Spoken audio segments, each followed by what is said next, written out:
Works and Pensions. John Slinger. Question number 1, please, Mr. Speaker. Secretary of State. Thank you. Mr. Speaker, this morning the nation fell silent to pay tribute to all those who've served and continue to serve in our armed forces, and to those who've made the ultimate sacrifice. Today we honour them and we remember them. And to quote the words inscribed on Lucian's beautiful Arch of Remembrance in Leicester from the hymn O Valiant Hearts, all they hoped for, all they had they gave to save mankind, themselves they scorned to save. With permission, Mr. Speaker, I will take questions 1 and 6 together. 4.3 million children are now growing up in poverty, 700,000 more than in 2010. That's why the work of our cross-government child poverty task force is so urgent, and why we'll use all the levers available to increase family incomes, reduce family costs, and give every child the best start in life. Thank you, Mr. Speaker. I've had the privilege of assisting the brilliant volunteers of the Make Lunch organisation in Rugby, who provide holiday lunch clubs with play activities for entire families, including those with complex needs. Last summer they fed 25 families. At Christmas they bought slow cookers for families, and this Christmas they're offering hampers. They treat families with dignity. But as with food banks, isn't it an indictment of the record of the last government that such charitable support is needed in the first place? Make Lunch sounds like an absolutely brilliant charity, and I would ask my honourable friend to pass on our great thanks for the fantastic work they do, and that work is urgent when Child Poverty Action Group estimates a quarter of children in my honourable friend's constituency are growing up poor. Our child poverty strategy will be published in the spring, but we will not wait to act. That's why the budget announced a new fair repayment rate to slash universal credit deductions and give 1.2 million of the poorest households £420 on average a year, lifting thousands of children out of poverty. Tracy Gilbert. Thank you, Mr. Speaker. Previous Labour governments have not only tackled poverty, but also its root causes. Can my right honourable friend outline how the Child Poverty Task Force will identify and tackle the root causes of poverty in my constituency of Edinburgh, North and Leith, and across the UK to ensure a permanent end to child poverty? I thank my honourable friend for her question, and I'm sure, like me, she thinks it is unacceptable that an estimated 1 in 6 children in her constituency are growing up poor. We've taken immediate action to help the poorest families in Scotland through our fair repayment rate, which will benefit 110,000 households in Scotland. And we are tackling the root causes of poverty with our reforms to make work pay, tackle exploitative zero-hours contracts, and create more good quality jobs in every part of the country. Patrick Spencer. Thank you, Mr. Speaker. Child poverty is a scourge in British society, and I am grateful that the Secretary of State is bringing forward the idea of a child poverty strategy. May I ask the Secretary of State, though, whether she has decided how to measure child poverty, and can I warn her against using the much discredited relative measure, which, as we know, shows poverty decreasing during times of economic decline and poverty increasing during times of economic growth? And can I implore her to use an absolute measure, which has a much better record of showing deprivation and long-term increases and improvements in living standards?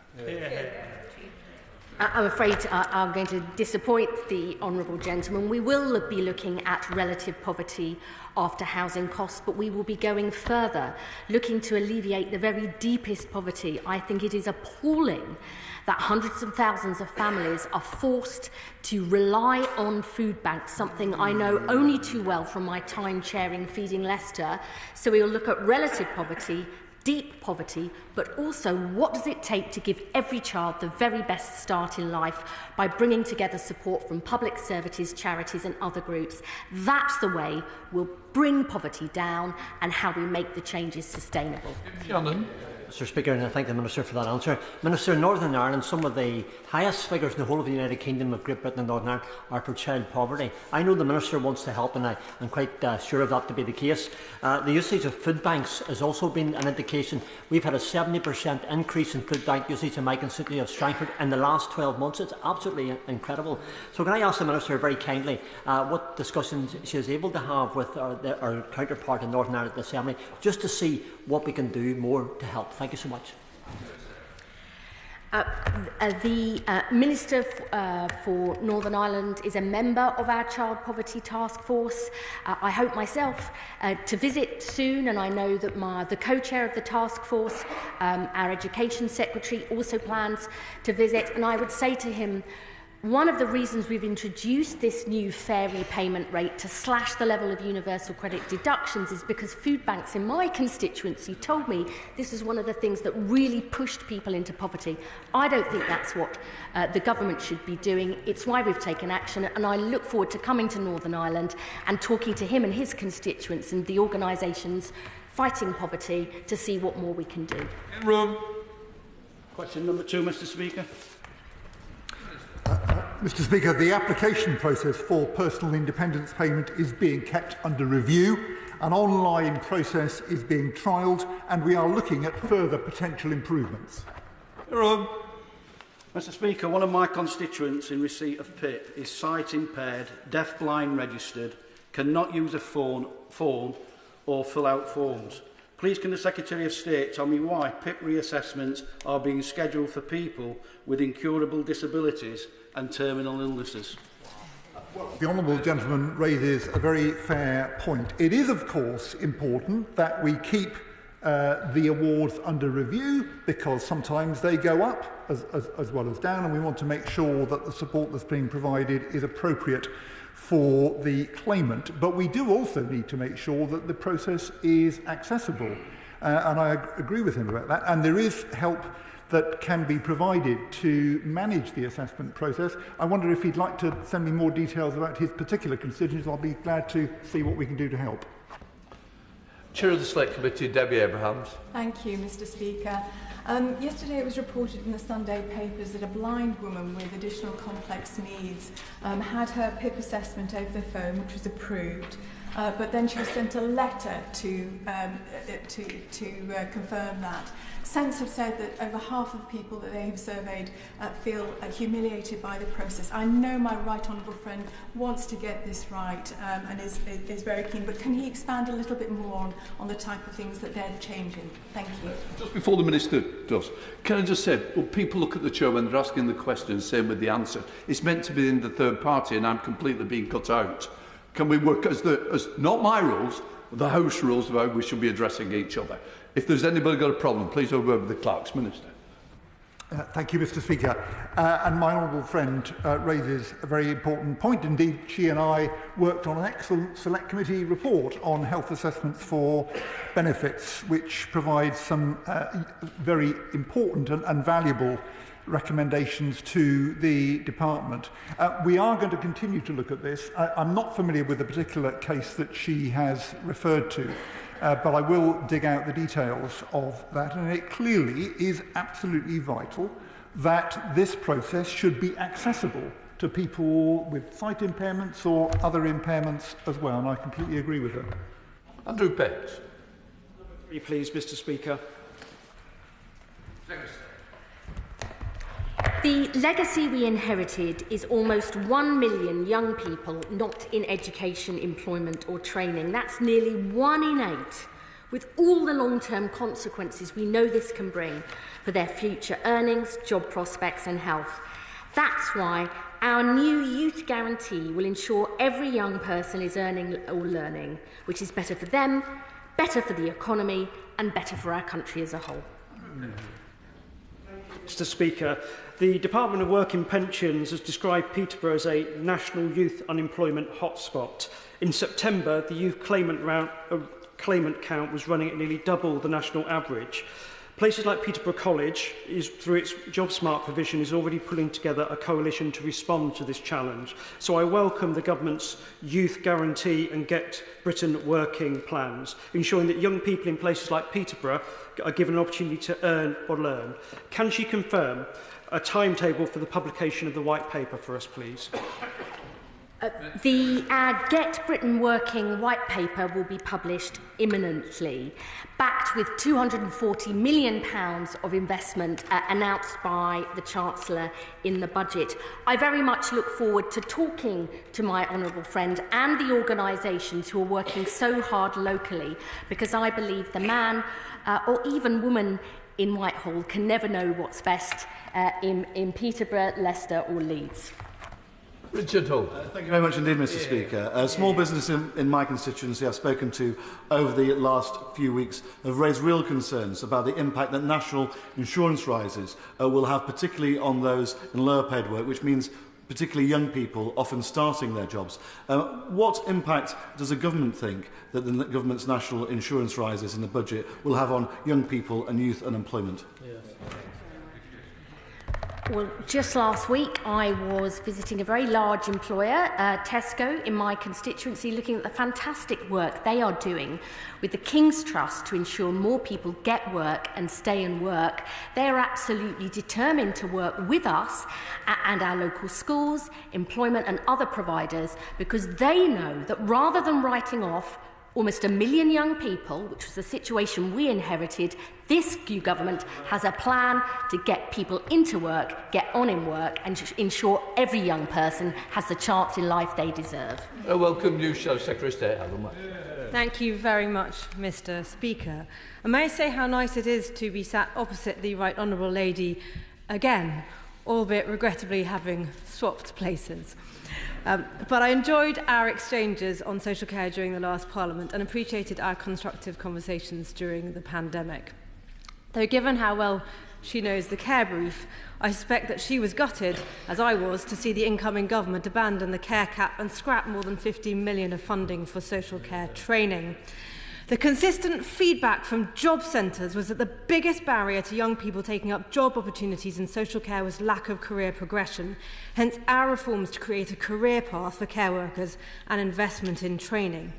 Has she spoken to her counterpart in DHSC about the impact of those cuts to social care on her ambitions to get more young people working or learning? Can I welcome the Honourable Member for Faversham and Mid-Kent to her post? As she said, we will always have our political differences, but we've also worked closely and constructively on issues that matter across the House, like the terrible problems facing social care during the pandemic, and I know that that's something I will continue, and I hope she will, in this role. She asks about the impact of what's happening in social care on people's opportunities and chances to learn. I have already had many discussions, including with integrated care boards and others, and they are passionate about the opportunities there are to get more people into work and on in their work, including through social care, and indeed joined up working between the Department of Health and the DWP is going to be at the heart of our plans to get Britain working, because unlike some members opposite, we do not accept 2.8 million people locked out of the workforce due to long-term sickness. We've got a proper plan to get Britain working and growing again. Wait. Well, she will know that under the Conservative government, youth unemployment fell by 380,000. And we were tackling inactivity with our Work Well programme, helping people stay in work or return to work, which I am delighted to see the Right Honourable Lady continuing. But unfortunately, her government's budget and employment rights bill will now see businesses slash the number of employees, and they have just broken another promise and hiked up university fees. So can the Right Honourable Lady tell me what advice she would give to a young person currently out of work and education, choosing between worse job prospects and more expensive university degrees thanks to her government's choices? The Honourable Lady's party left almost 1 million young people not in education, employment or training, almost record levels of people, 2.8 million out of work due to long-term sickness. They failed to put in reforms to properly join up work, health and skills, and they have not learnt from those mistakes. I am proud that this government is investing an extra £240 million to get Britain working again, giving people the opportunities they need to work and build a better life. Lewis Atkinson. Number 4, please, Mr. Speaker. Mr. Speaker, I would like to group, with your permission, questions 4, 10 and 20. We have launched the next phase of our pension credit campaign on radio, TV and print media. Our government has written to 120,000 pensioners on housing benefit who may be eligible but are not currently claiming pension credit. And after less than 5 months in government, we are bringing forward the merger of housing benefit and pension credit, which the Conservatives announced 13 years ago but failed to deliver. Lewis Atkinson. Thank you, Mr. Speaker. Under the previous Conservative government, many eligible pensioners in Sunderland Central did not receive the pension credit that they were due. When I speak to organisations such as Age UK Sunderland, they tell me that's often because they did not know how and whether to claim. Can I ask my honourable friend how many pensioners are now taking a pension credit, given thanks to the actions taken by this government? Thank you, Mr. Speaker. We've seen a 152% increase since late July in pension credit claims. That's over 74,000 pension credit claims up to mid-September. And we know that there are many local authorities and indeed many members of this House, including myself last Thursday, helping pensioners on low incomes to ascertain whether they are due pension credit. Jamie Stone. Mr. Speaker, there will be people who are eligible for pension credit living in very remote areas where connectivity is less than great. I think it's an appalling thought that they might miss out on what they're due. Can I suggest to the Department that some kind of database followed by a mail shot might be the way to reach out to these people? In addition to merging housing benefit and pension credit, which I do think will help some of the people that he has in mind, the Secretary of State and I have asked the Department to look at what can be done to make the application form more simple, and the Department is going to report back to us by the end of the month, and we'll update the House in due course. Tony Antonetti. Thank you, Mr. Speaker. Now, I welcome the government's campaign to get people to sign up for pension credit and urge every pensioner in Gower to sign up and attend my pension credit event on the 22nd of November. But does the Minister agree with me that we should be highlighting that pensioners who may come over the threshold could still be eligible because they receive another benefit, such as attendance allowance, or because higher housing costs are taken into account when applying? Yes, indeed, and assessing somebody for pension credit is a complex procedure, and therefore we do urge all those who are on low incomes to check whether they are eligible. We've seen an increase in those applying online with the help of local authorities, members of parliament and charities, and we'd urge everybody who thinks that they might have a family member to also encourage their loved ones to apply.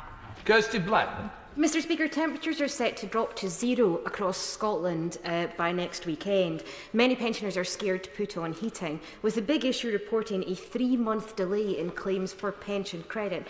Can the Minister let us know what she's doing to ensure that those claims are processed as quickly as possible so people can get that money into their pockets? We do. I thank her for that question. We do indeed want people who are eligible to get that support, and we have redeployed 500 staff to process those claims. So I can assure her that that's something that we are focused on. We come to Shadow Minister Danny Kruger. Thank you, Mr. Speaker. Now, the withdrawal of the winter fuel payment from 10 million households, including 70% of disabled pensioners, is a huge change, as is using pension credit to distribute the benefit to the minority of people who will still get it. Yet the government has rushed this change through without giving their own statutory advisory committee the chance to properly scrutinise it. And ministers haven't even responded to the chair of the committee, who wrote to them 7 weeks ago with suggestions on how to mitigate the effect of the policy. On top of this, they have failed to provide a full impact assessment showing what the effect on poverty would be. So will they finally produce a full impact assessment of this policy? And when will the Minister respond to the chair of the advisory committee? I welcome the honourable gentleman to his place, and in answer to both his questions, firstly, we have published an equality analysis which he can find on the government's website, and due to the legislation we don't have to produce an impact assessment, but it is an equality analysis. I urge him to have a look at that. And all I would say to him is that the new leader of the opposition argued in 2022 that winter fuel payments should be means tested. So I wondered how he might go ahead and means test winter fuel payment if he had the chance. Andy Kruger. Well, she mentions the equality assessment. This was a high-level equality assessment which was only dragged out of the government in response to a freedom of information request. The fact is they are avoiding accountability for this policy. They're avoiding scrutiny by this House. Now, Mr. Speaker, the government is saying that the impact of the cut on the poorest pensioners will be mitigated by pension credit. And we've heard from the Minister about the very small numbers who are taking up the pension credit in response to this announcement. Their own figures predict that fully a third of eligible pensioners, that's 750,000 of the poorest people in the country, will not get pension credit and won't get the winter fuel payment. That's what they're banking on, Mr. Speaker. That is how they are making the savings that they predict from this policy, by cutting benefits to some of the poorest people in our country. She shakes her head. I mean, she might want to put me right. Can she confirm, does she want all eligible pensioners to claim pension credit? The Secretary says yes. If she does want that, does she then accept that the government savings from this policy will be completely wiped out? Yes and no. Liberal Democrat spokesperson Steve Darling. Thank you, Mr. Speaker. And on Armistice Day, I think it is important that we as a Chamber reflect on the Royal British Legion and their campaign, Give Them Credit. And this campaign is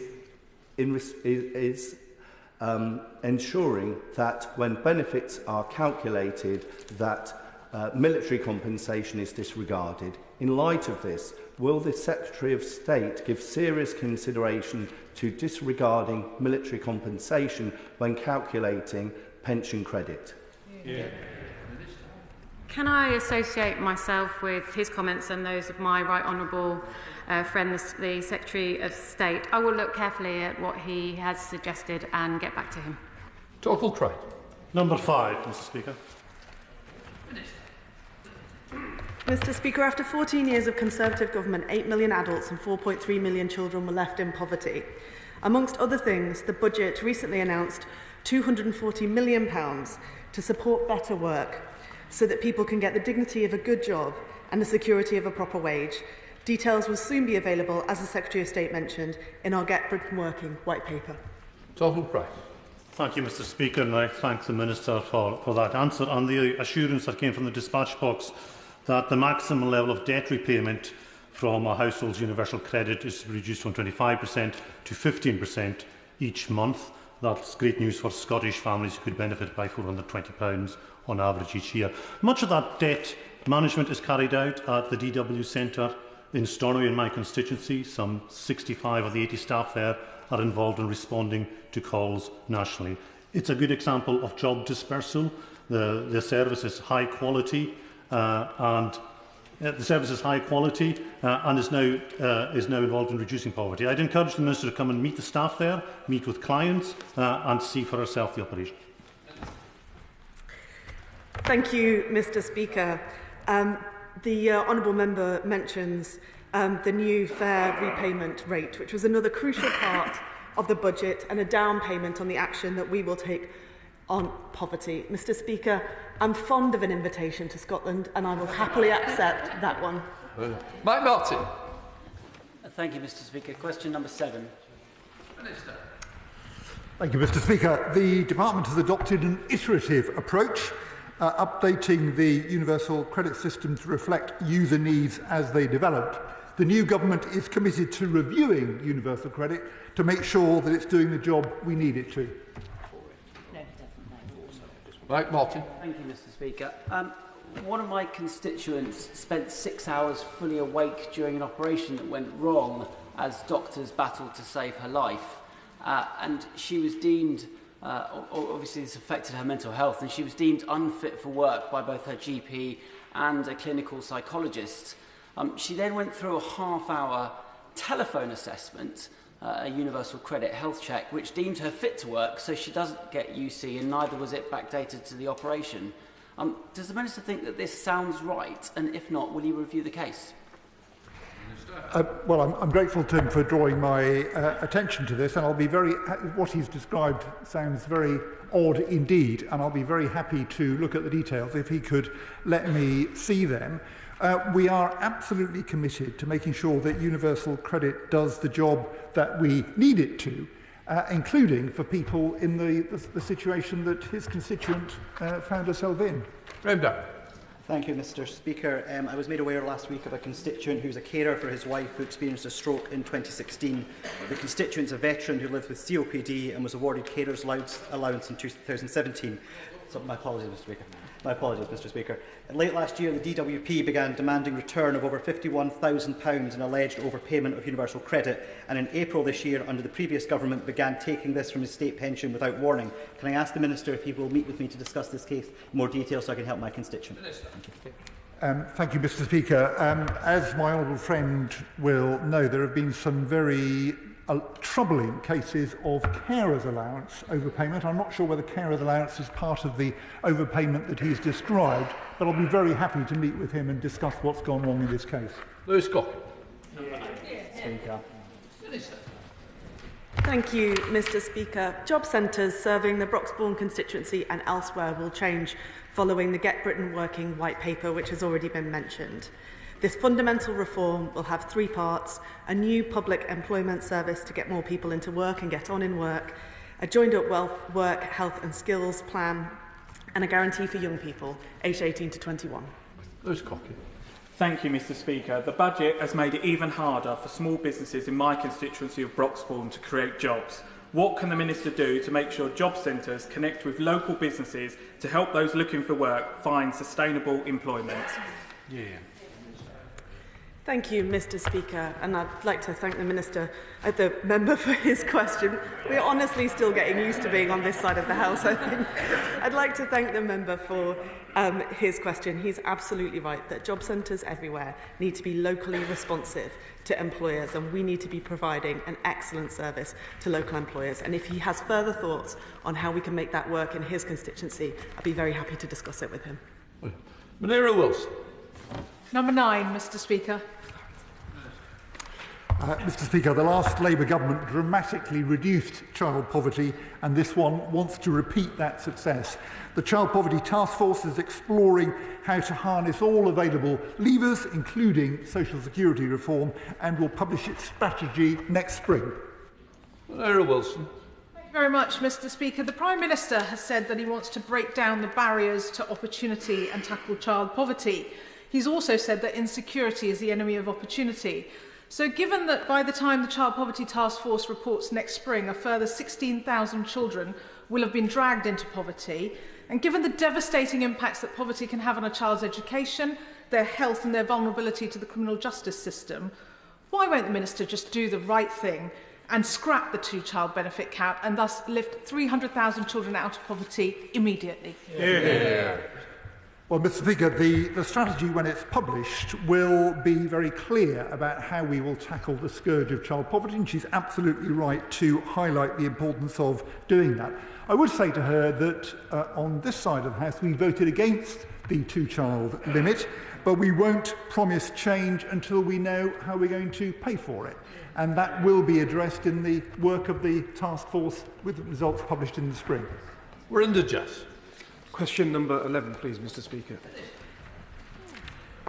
With your permission, Mr. Speaker, I will answer questions 11, 15 and 19 together. No specific assessment has been made of the impact of the Household Support Fund in 2025-26 on low-income households, though, of course, we hear routinely from local authorities up and down the country of the impact that the fund is having on supporting those who are struggling. An evaluation of the fourth iteration of the scheme, running from April 2023 to March 2024, will be published shortly, exploring the benefits of the more than 19 million awards made during this period. Mr. Speaker, I agree that the payment of winter fuel allowance should be means tested, because there were many pensioners receiving the winter fuel allowance who simply do not need it. However, there are those pensioners who are not entitled to pension credit, but they will struggle to heat their homes. Can the Minister please confirm the extent to which the Household Support Fund will assist those pensioners in my constituency of Wolverhampton West? Mr Speaker, can I thank my honourable friend for his question. The Household Support Fund is intended to support a wide range of households in need, including pensioner households. And since October 2022, there has been no ring-fencing of funding for specific groups, meaning local authorities have the flexibility to support pensioners just above the pension credit threshold. In the 2023-24 financial year, 26% of Household Support Fund funding went towards meeting energy costs. Mr Strathern. Thank you, Mr Speaker. Can I welcome the Government's decision to provide over £1 billion in new funding for Household Support Fund, extending it all the way through next year? And can I also welcome the Government's decision to provide so much more notice to local authorities in delivering it? This is such important funding, not just for countless vulnerable residents, but great local organisations like the Need Project Food Bank in my constituency. So can I ask how the Department will be working with local authorities to make the most of this notice to ensure this funding goes as far as possible? Thank you, Mr Speaker. My honourable friend is absolutely right. As a former local authority leader myself, I know that above all else, it is certainty that will allow councils to design and deliver sustainable plans for local welfare assistance. This government's commitment to funding the HSF until March 2026 offers that certainty and time to plan with greater confidence. To that end, Mr Speaker, we will confirm individual allocations for the forthcoming one-year extension to HSF as soon as possible and ahead of the scheme beginning on the 1st of April. Thank you, Mr Speaker. As the Household Support Fund is devolved to local councils, you'll hear lots of different examples about how it's spent. So I'd like to ask the Minister, how do we make sure that that money from councils does go to those people who really need it? Minister. Like myself, Mr Speaker, my honourable friend is also a former local authority leader, albeit a directly elected mayor with a far greater mandate, therefore, than I ever enjoyed. However, like myself, he will appreciate the importance of empowering local areas to respond to local need. That said, all councils must develop delivery plans to show how they are targeting the fund to support the most vulnerable, to ensure the spirit of HSF funding is upheld in helping low-income households with the cost of essentials. Brendan O'Hara. Question number 12, Mr Speaker. Thank you, Mr Speaker. The last Labour government lifted over 1 million pensioners out of poverty, and this government remains absolutely committed to supporting pensioners. We know that there are low-income pensioners who aren't claiming pension credit, and we urge them to apply. This will passport them to receive other benefits too. Thank you, Mr Speaker. These are extremely worrying times for millions of pensioners who simply cannot fathom why one of the first acts of this new Labour government was to remove their winter fuel payment. The Minister will be aware, however, that last month the SNP Scottish Government opened applications for the pensioner age disability payment, which could be worth up to £434 a month for pensioners with disabilities or long-term health conditions. It will be piloted in Scotland next year, so will she join me in welcoming this initiative and encouraging those eligible to apply for it? Well, it's good to see that the SNP government is focusing on this issue right now, because after 17 years in government, we've seen increases in pensioner poverty across Scotland. Rachel Maskell. Thank you, Mr Speaker. Pensioners in poverty have just got 40 days now to apply for the winter fuel payments via the pension credit system. Will the Minister look at extending the deadline so that more people are able to claim pension credit and getting the winter fuel payments? I can reassure my honourable friend that we have redeployed 500 additional staff to process these claims, and we are working at pace to process them, but the deadline remains the 21st of December. Samantha Nibbler. Question 13, please, Mr Speaker. As a lifelong champion of unpaid family carers, I'm proud that in our first Labour government in 14 years, we gave unpaid carers the biggest ever cash boost to the amount they can earn while still receiving carers allowance. It means family carers can earn an extra £2,000 a year and still keep their allowance. That's the difference this Labour government is making, supporting families who are doing the most important thing, which is caring for the people that they love. Samantha Devon. Thank you, Mr. Speaker, and I thank the Secretary of State for her comments. I've spoken to so many people in my constituency of South Derbyshire who are taking on caring responsibilities for loved ones. I know how hard it is, and I'm so grateful for the job that they do, but it is quite often a thankless task. And I'm glad that the government is taking action to support people who take on caring responsibilities. But more often than not, those in our communities who do take on those caring responsibilities are disproportionately women. So can the Secretary of State please outline how the increase of the threshold will benefit women and allow them greater freedom to work? My honourable friend is absolutely right. 60% of unpaid carers are women, but actually women spend more hours caring, so they are disproportionately represented in terms of receiving carers allowance. This is a small but significant and important step forward, and I think a signal that this new government understands as we live for longer and care for longer, we're going to have to do more to help families balance work and caring responsibilities. That's the truth of family life now. It's as much about caring for our elderly and disabled loved ones as for our own wonderful children.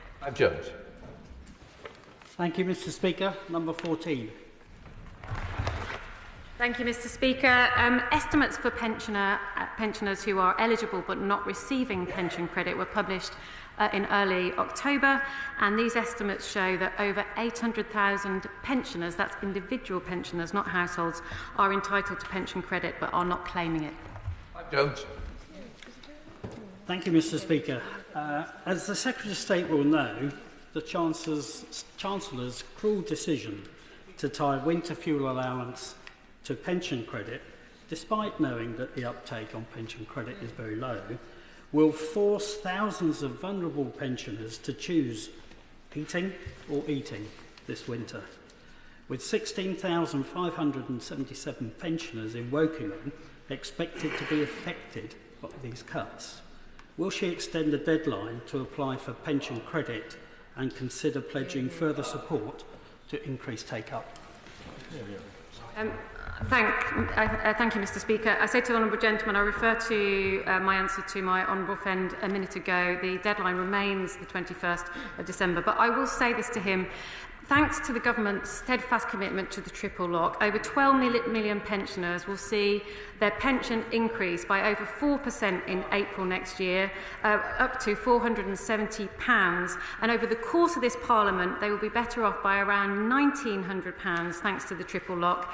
Low-income pensioners can also apply for the Warm Home Discount Scheme, and thanks to the extension of the Household Support Fund, local authorities can target that support on low-income pensioners too, and the Warm Homes Plan in the longer term will transform homes across the country by making them cleaner and cheaper to run. Number 16, please, Mr. Speaker. Thank you, Mr. Speaker. As well as putting in place breakfast clubs that mean children are ready to learn, and as well as the fair payment rate, which we've discussed, which will stop families being tipped into destitution by debt, the Ministerial Task Force, chaired by the Work and Pensions and Education Secretaries, will publish the Child Poverty Strategy in spring 2025, using all available levers across government to bring about an enduring reduction in child poverty in this Parliament as part of a 10-year strategy for lasting change. Thank you very much, Mr. Speaker, and I thank my honourable friend for that response. We know that the previous government presided over shameful levels of child poverty, including nearly 500,000 children who are eligible for free school meals who are missing out. Can my honourable friend, alongside our Education Secretary, urgently look at Feeding Britain's proposal for free school meals auto-enrolment as part of a single application process for families claiming UC? Thank you, Mr. Speaker. Well, one person who never looked the other way when people were facing poverty in this country was the honourable member, who through her innovation has made sure that household food insecurity is measured properly. So I pay tribute to her efforts. And I listen to what she says about Feeding Britain, and I will take that as an input to the Child Poverty Task Force, and I hope that she and Feeding Britain will meet with me to discuss how we can take that forward. Tom Hayes. Number 17, Mr. Speaker.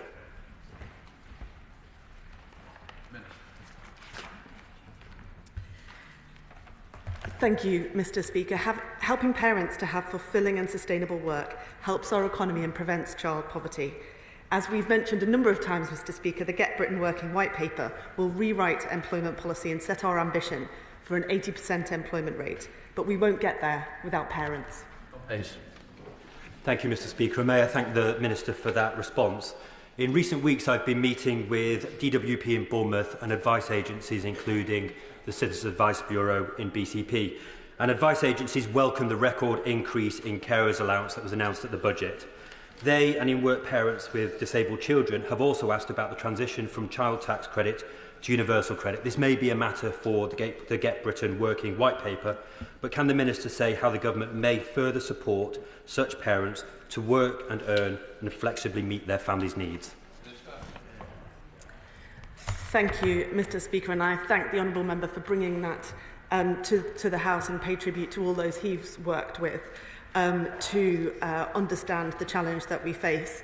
He's right that we'll take this forward through the Get Britain Working White Paper, and it's also the case that Citizens Advice are playing a very important role in supporting that work and the work of the Child Poverty Task Force.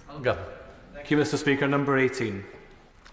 I thank my honourable friend for that question. I am leading the Government's landmark pensions investment review, which aims to increase UK pension investment into the UK economy and improve retirement outcomes for future pensioners. An interim report will be published soon. Phase 2 of the pensions review, which will focus on pension adequacy, will be launched later this year.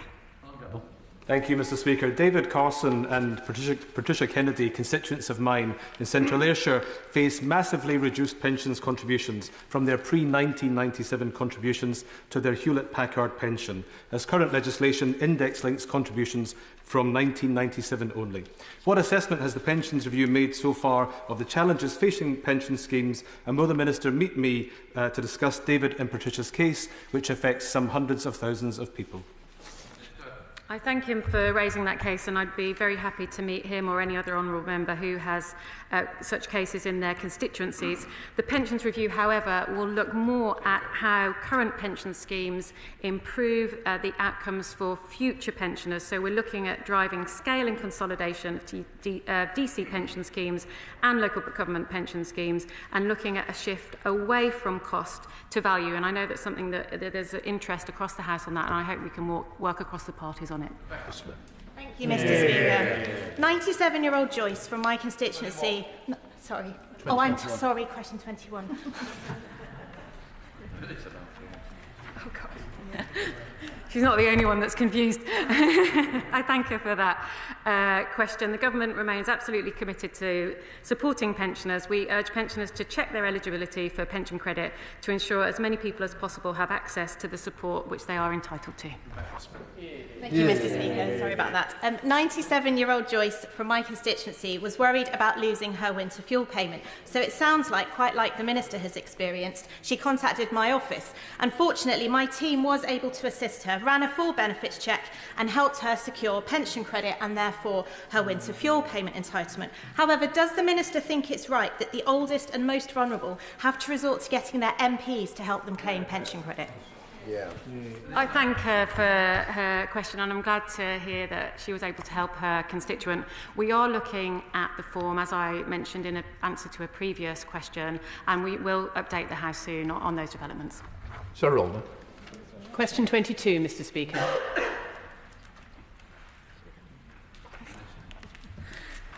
Thank you, Mr. Speaker. Apologies for the Department does not have a pension credit application target. Published application numbers showed we received around 74,400 pension credit claims in the 8 weeks from the end of July to mid-September. Thank you, Mr. Speaker. In the weeks following the Chancellor's announcements on the winter fuel allowance, the number of pension credit applications doubled and then nearly tripled, and now the DWP is delaying releasing any more data on this subject.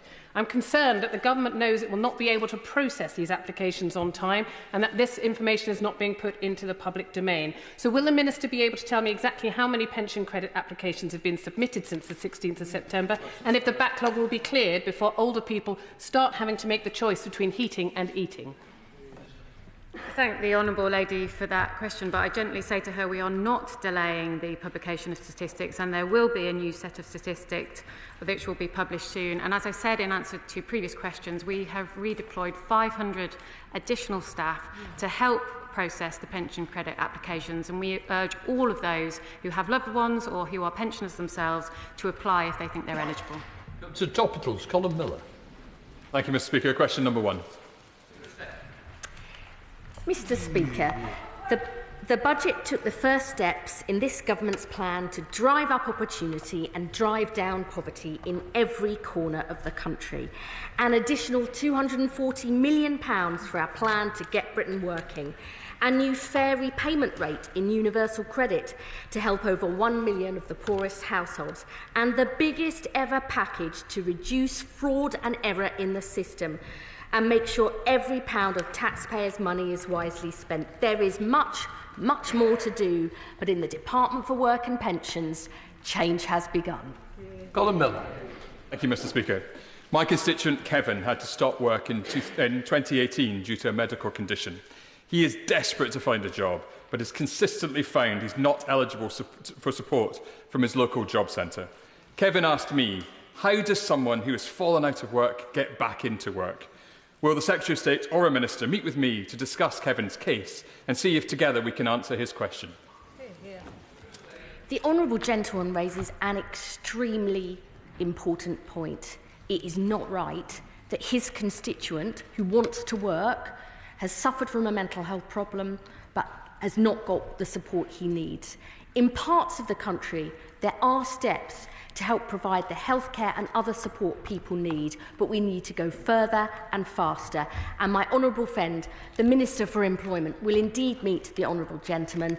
So let's get cracking on this and see what we can do. Josh Dean. Thank you, Mr. Speaker. On a recent visit to Hertford and Ware Food Bank, hard-working volunteers raised with me the damaging impact of rules introduced under the previous Conservative government, preventing job centres from referring benefits claimants to food banks. Does my right honourable friend agree with me that these changes prevent some of the most vulnerable people in our communities from accessing support in an emergency? And will she set out the steps that the department will take to reverse them? Thank you, Mr. Speaker, and I'd like to thank the honourable member for this important point that he's raised. There has been some changes to make sure that referrals are GDPR compliant, but I will happily discuss this issue with him because the very best job centres are very closely linked with local support organisations, and we must make sure that that is absolutely the case everywhere. Come to Secretary of State Helen Wick. Thank you, Mr. Speaker. Conservatives are the party of work and aspiration, and once again, we left office with unemployment at a historic low. Now, we all know that every time Labour are in office, they leave with unemployment higher than when they came in. But rarely have they seemed in such a hurry to achieve that. Their first budget will, according to the OBR, cost the country 50,000 jobs in the next few years alone. What assessment has the Right Honourable Lady made of the cost to her department of those job losses? May I gently say to the Honourable Lady, she should be apologising for the fact we have record numbers of people out of work due to long-term sickness. 1 in 8 of all young people not in education, employment or training. People locked out of the world of work because they failed to put the proper plans in place to get people into work and on in their work. And until members opposite face up to their responsibilities and the costs to the taxpayer, 25 billion extra over the course of the forecast period because of their mistakes on not getting people with long-term sickness into work, they will remain on those sides of the benches. Thank you, Mr. Speaker. I wonder if you didn't hear my question earlier when I did say I was grateful that she is continuing the work that we did when we were in government, the Work Well programme, to help people get into work, whether they have ill health, and joining up healthcare and employment in this way. However, to the point I was making, which she didn't respond to just then, 50,000 jobs are going to be lost as a result of their budget. But that's not the only thing frightening the life out of businesses at the moment. You just keep pointing at me. Can I just say to you, it's topicals. I've got all these other backbenchers again. They really do need to be shorter. Secretary of State. Thank you, Mr. Speaker. The budget isn't the only thing frightening the life out of businesses at the moment. Their employment rights bill is also a wrecking ball for the UK labour market, with their own impact assessment predicting businesses could cut staff. I've given... Secretary of State. I'm very proud. Sorry. I did make a suggestion to come to an end. You decided to carry on reading. That's why I've had to stop it. Secretary of State. I am very proud of a budget that invests in the long-term growth this country needs, that gave a pay rise to the lowest 3 million lowest paid workers, which invest in the NHS so that people can get back to health and back to work. That's the change this country desperately needs. Ben Goldsborough. Thank you, Mr. Speaker. As a proud member of USDOR, I want to raise with the Minister the amazing work that they've been doing to estimate that around 3/4 of workers in typical low-paid sectors are paid on a weekly, fortnightly and 4-weekly basis rather than monthly. But this is not recognised by universal credit. Can the Minister promise to meet with USDOR and other trade unions to make sure this matter is investigated?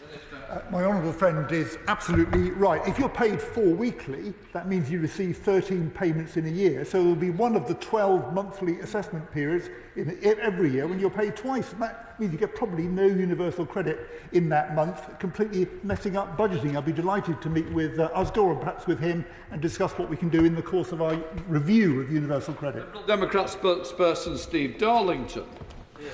Thank you, Mr.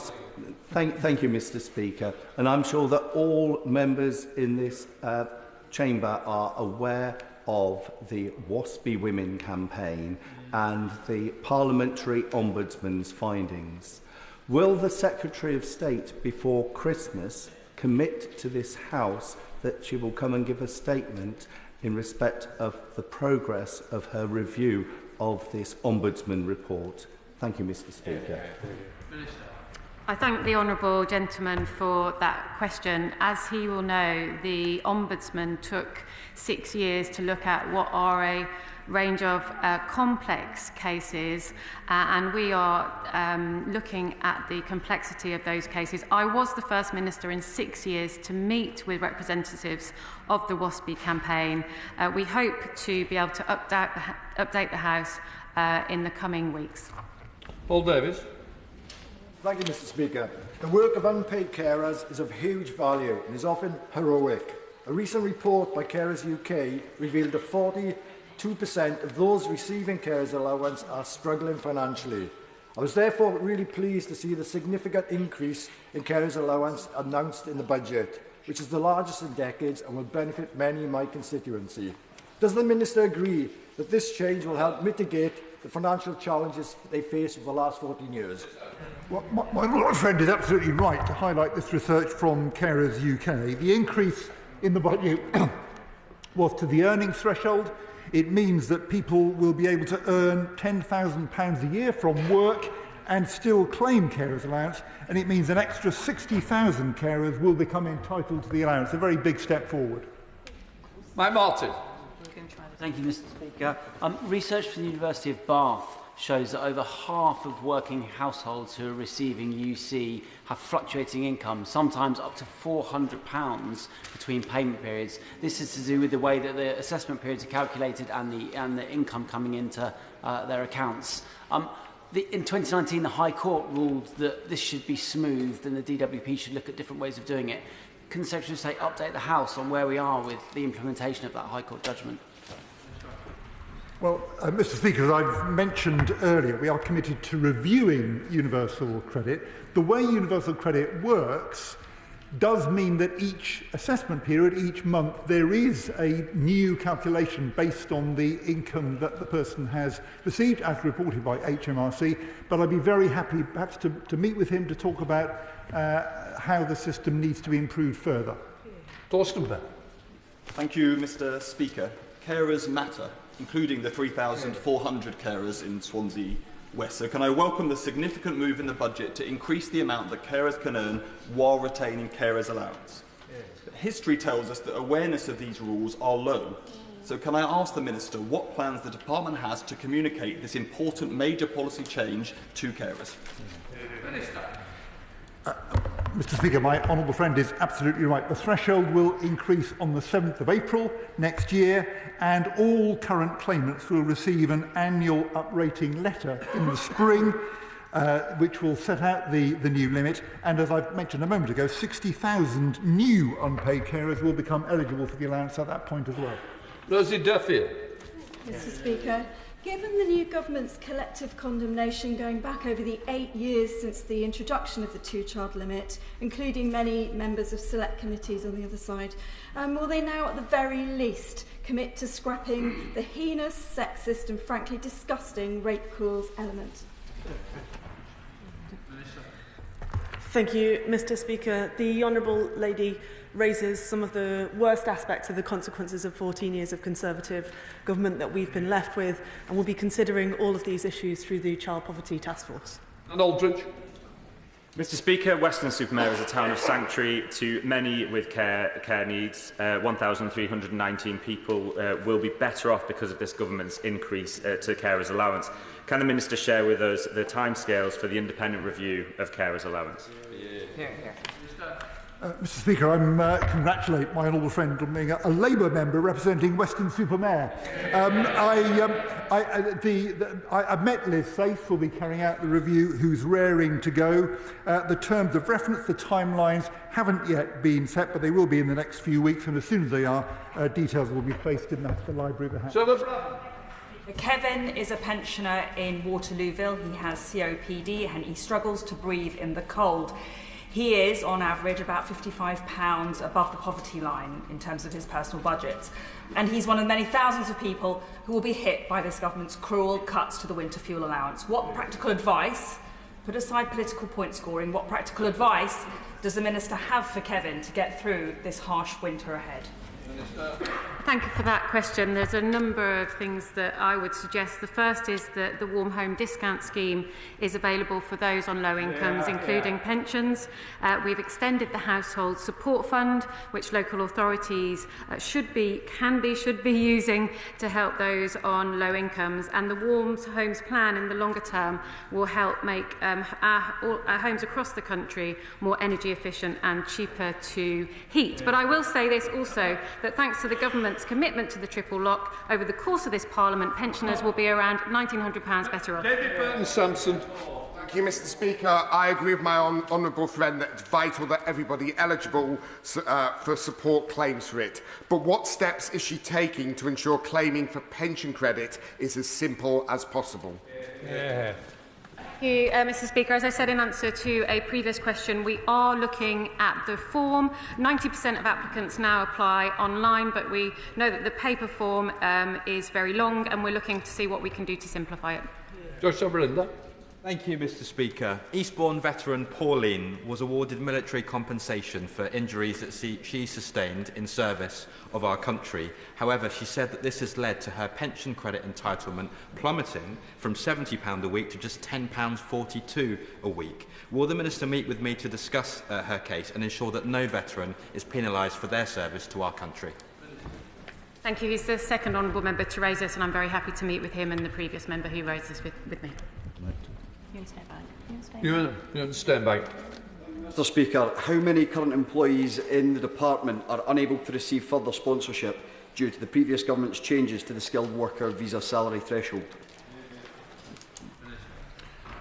The honourable gentleman asks a very important question. I'd be delighted to follow up with him in writing. Nick Timothy. Thank you, Mr Speaker. According to the census, 72% of Somalis here live in social housing compared to 16% of the population overall. In answer to my written question, the Department says it's exploring the feasibility of publishing benefits claimed by nationality. This is really important for a proper debate on both benefits policy and immigration policy. Can the Minister confirm that that work is going ahead and tell us when that data will be published?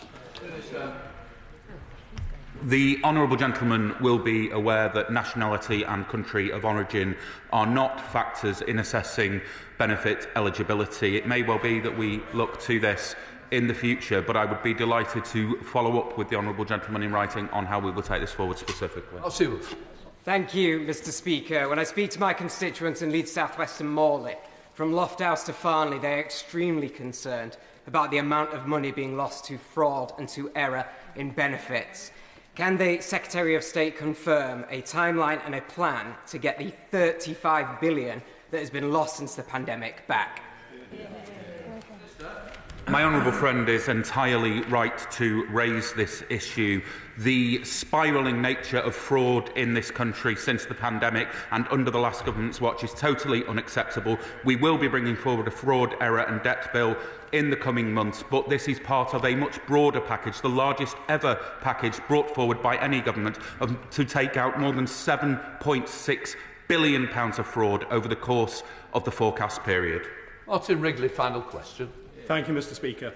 Citizens' advice tell me that DWP continue to start action on alleged overpayments more than 6 years after the event.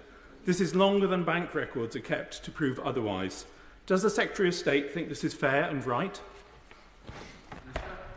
I'm not sure whether the honourable gentleman is asking specifically about carers allowance or other benefits, but of course it is the case that if benefits have been overpaid, then the department has an obligation to recover the money. What's important is that overpayments are identified sooner and people are notified when there's a problem, so we don't get these very large sums that have been accrued in overpayments in the past. That completes questions. We'll let the front bench change over.